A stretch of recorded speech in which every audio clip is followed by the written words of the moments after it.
So I'm going to demonstrate how simple it is to prime the Chugger pump. Right now I have it all hooked up to my plate chiller.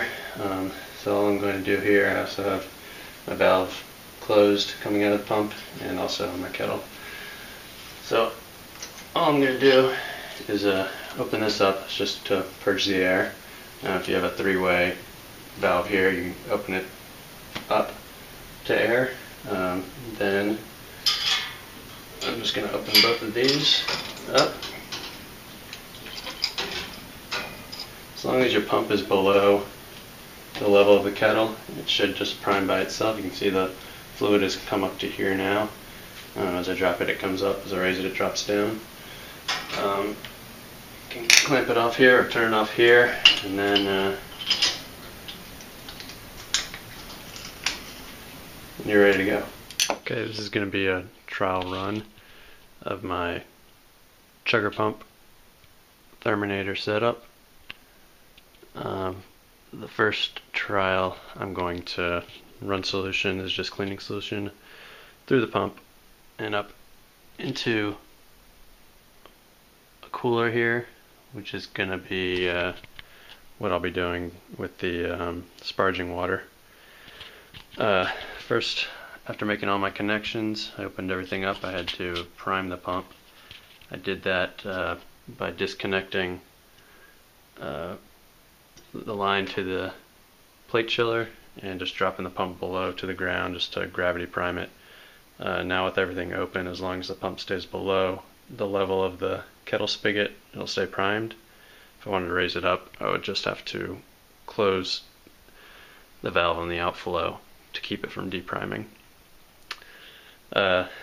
Another tip, after hooking everything up and checking for leaks, I noticed that pretty much all my connections had a small leak, so 3 or 4 wraps of the thread sealing tape seemed to be adequate, but make sure you get a nice thick layer of that tape in there to keep everything sealed.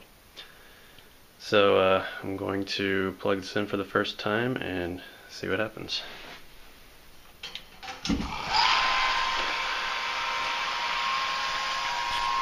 Seems to be running up into the cooler. Feel the flow. So far, seems to be working fine. I'm going to do one more test run here. This isn't exactly how it's going to be, but for now I can kind of demonstrate what I'm going to do. Right now I just have it going through the pump from the kettle, through the plate chiller. It's going to be not connected because this is just going to be pumping boiling water through towards the end of the boil to sterilize the plate chiller, and then back into the kettle, which eventually I'm gonna add a port here, and it's just gonna hook up here to recirculate. So I already have the pump primed. I'm gonna turn it back on and see how it goes.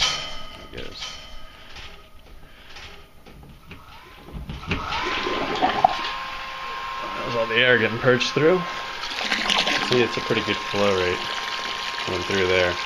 It took about a minute or so to pump 5 gallons up into the cooler up there. So for now I'm just recirculating. This will be good for whirlpooling and also for, like I said, for sterilizing the plate chiller. And for the last run here, I'm just going to be pumping it through a plate chiller into my carboy, and at this point we would have the Therminator hooked up to water to chill. I also still need to add in my inline thermometer for the wort temperature coming out, but this will kind of demonstrate how quickly this will transfer the wort. Let's get started here.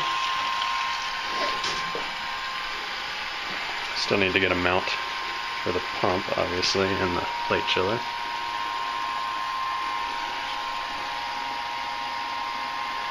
And then, depending on the water temperature, you can adjust the flow by partially closing off your valve here. Actually slow down to a trickle there.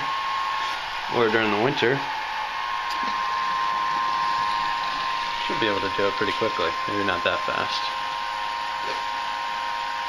But let's see, about 45 seconds at full flow, and we're nearly half full there.